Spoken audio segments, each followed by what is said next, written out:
Bismillahirrahmanirrahim. Class 9 students, now we are going to start new chapter of physics, chapter number 3. The name of this chapter is dynamics. Now, what is dynamics? To understand the name of this chapter, first of all, starting from physics, we know that physics has many branches. One of the branches is mechanics. You have studied about different branches in chapter number 1. So one of the branches is mechanics, and further mechanics is divided into two different branches which is known as sub branches. One is kinematics, one is dynamics. Kinematics means we study the motion of different bodies, different types of motions, but without considering different causes. I have discussed this topic of kinematics in the starting of chapter number 2. You can watch that video again. So hopefully you can easily understand what is kinematics, because we have discussed already. Okay?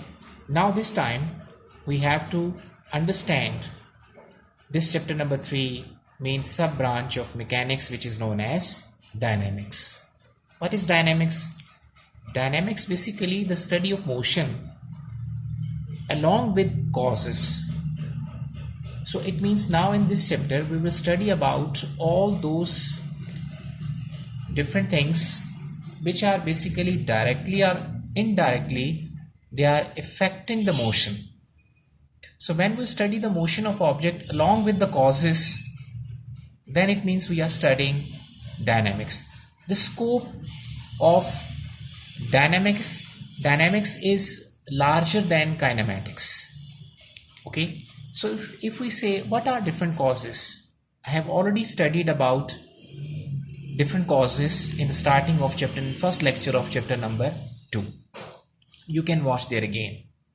So if I discuss about causes, so causes are like force, friction, mass, weight, etc.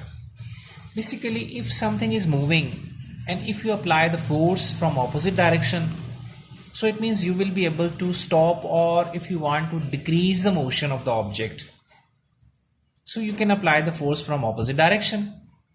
Similarly, if there is some friction existing between the two surfaces, so it means now that friction will oppose the motion. Motion will be affected by friction. If you reduces the friction, definitely the motion of the object will be greater. Mass, if you increase the mass of an object, definitely there will be effect on the motion. For example, if you are pulling a trolley and if trolley is empty, then you can easily move the trolley with some particular motion and velocity and speed.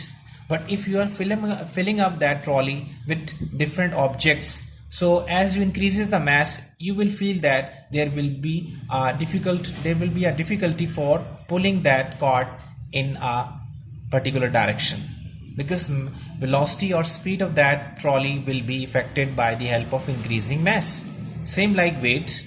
If you are increasing the weight, if you increase the mass, so it means you are increasing the weight, and when you are increasing the weight, definitely motion will be affected.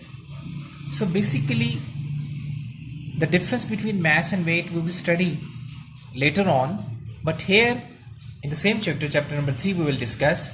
But here just only I am giving you these are the causes which are affecting the motion of that object. Along with the motion we will discuss these causes as well. That's why we are starting our chapter from the first topic, which is force.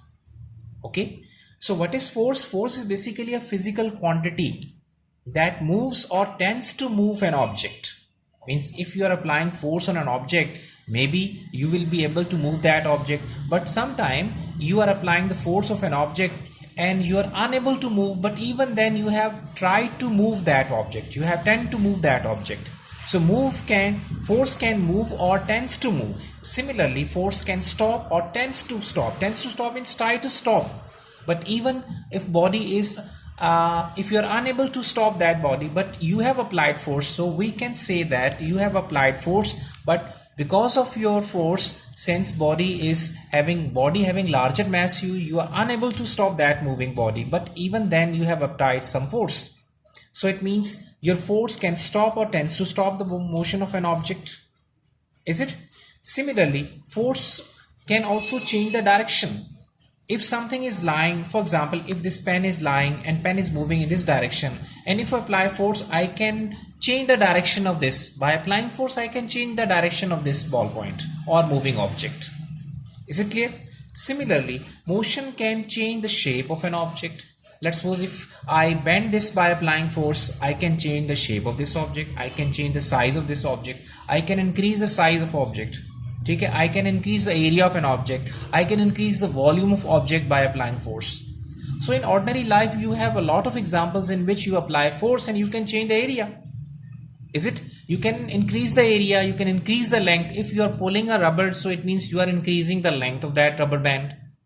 It means you can increase the length, you can increase the area. Is it? Similarly, you can increase the